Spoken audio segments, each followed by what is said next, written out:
Caracterización de los elementos de los estados financieros. La norma internacional de información financiera identifica cada uno de los elementos de los estados financieros, los cuales van a conformar finalmente un informe que va a dar lugar a tomar unas decisiones de una u otra manera en la compañía. Esos elementos de los estados financieros son 6.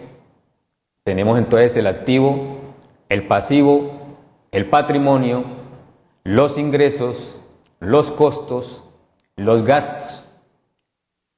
Estos elementos deben cumplir unas características específicas para ser reconocidos en los estados financieros.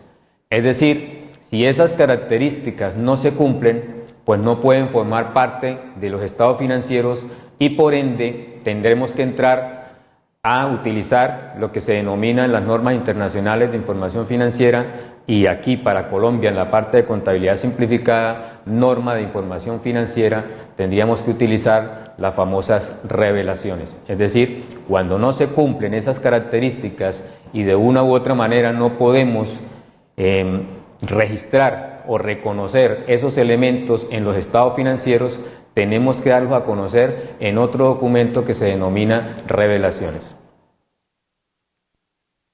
Frente al estado de situación financiera, los elementos que lo conforman son los activos, los pasivos y el patrimonio. Como ustedes saben, el estado de situación financiera es el que nos dice cómo está la compañía en determinado momento. Y ese cómo está en la compañía se da respuesta a partir de los activos, que en otras palabras son los bienes, son las propiedades. Los pasivos pues serían las deudas que tienen con terceros, deudas financieras. Y el patrimonio, que también son deudas de la compañía, pero son específicamente deudas con los socios. Entonces, ¿qué caracteriza a estos elementos del estado de situación financiera? Los activos, como ustedes lo saben por concepto, son recursos controlados por la empresa a partir de una situación ocurrida en el pasado y que en un futuro va a beneficiarse la empresa en la parte económica. Si esas características de las que se hablan acá se cumplen, se puede reconocer ese activo en el estado de situación financiera. Si no se cumplen, pues no se puede reconocer. Podríamos tener un ejemplo, un vehículo que tiene la compañía en la empresa y está totalmente depreciado, pero se tiene guardado en una de las bodegas y no se está utilizando absolutamente para nada en la compañía. Sin embargo, en la contabilidad está reflejándose un cierto valor. Si le aplicamos ese concepto de recurso controlado, sí, se cumple, pero la otra característica que va a convertirse en unos beneficios económicos futuros para la empresa, difícilmente, si se tiene guardado y no se tiene para absolutamente nada, entonces se tendría que entrar a tomar una decisión de eliminar ese vehículo, ese recurso de los estados financieros y pasar a conocer las razones en el documento que se denominan revelaciones.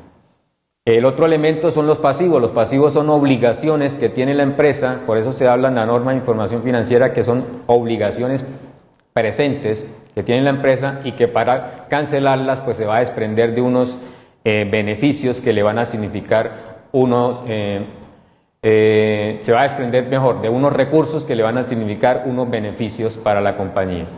Y el patrimonio tiene que ver con los aportes que hacen esos socios o accionistas a la compañía, ¿sí?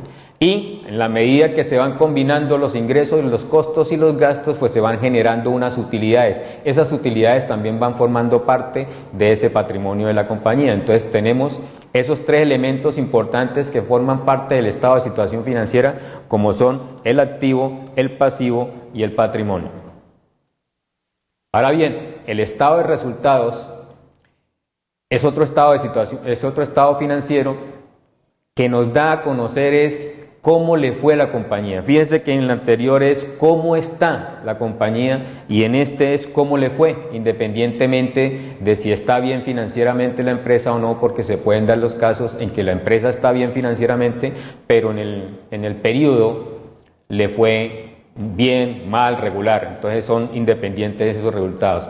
Entonces, este estado de resultados nos indica es cómo le fue a la empresa, es decir, los ingresos que tuvo, los costos y los gastos. Si esos costos y esos gastos fueron mayores, pues obtuvo una pérdida, y si esos costos y esos gastos fueron menores, pues obtuvo una utilidad, la cual va a formar parte del patrimonio de la compañía. Entonces, esos ingresos hacen referencia a los aumentos en las ganancias de las empresas, ¿sí?, que se reflejan en un aumento de los activos o en una disminución de pasivos. Necesariamente, cuando hay un ingreso, siempre se refleja ya sea en el aumento de un activo o se refleja también una disminución de pasivo. Y contrario son los costos y los gastos, ¿sí?, que son unos decrementos en las ganancias de las empresas y se refleja en una disminución de los activos o un aumento de los pasivos. Pero nunca un ingreso tiene que ver con el aporte directo de un socio, porque eso sería el capital de la empresa. Ni tampoco los costos y los gastos tienen que ver con el retiro de dinero por parte de un socio. No se considera ingresos ni gastos, costos ni gastos el retiro del dinero de un socio, ni tampoco se considera como un ingreso el aporte adicional de un socio hacia la compañía. Esto con el fin de darles a conocer a ustedes los aspectos más importantes que tienen que ver con la conformación o con la caracterización de esos elementos de los estados financieros. Les recomiendo pues tomen en cuenta estas indicaciones para tener buenos resultados en su proceso de aprendizaje.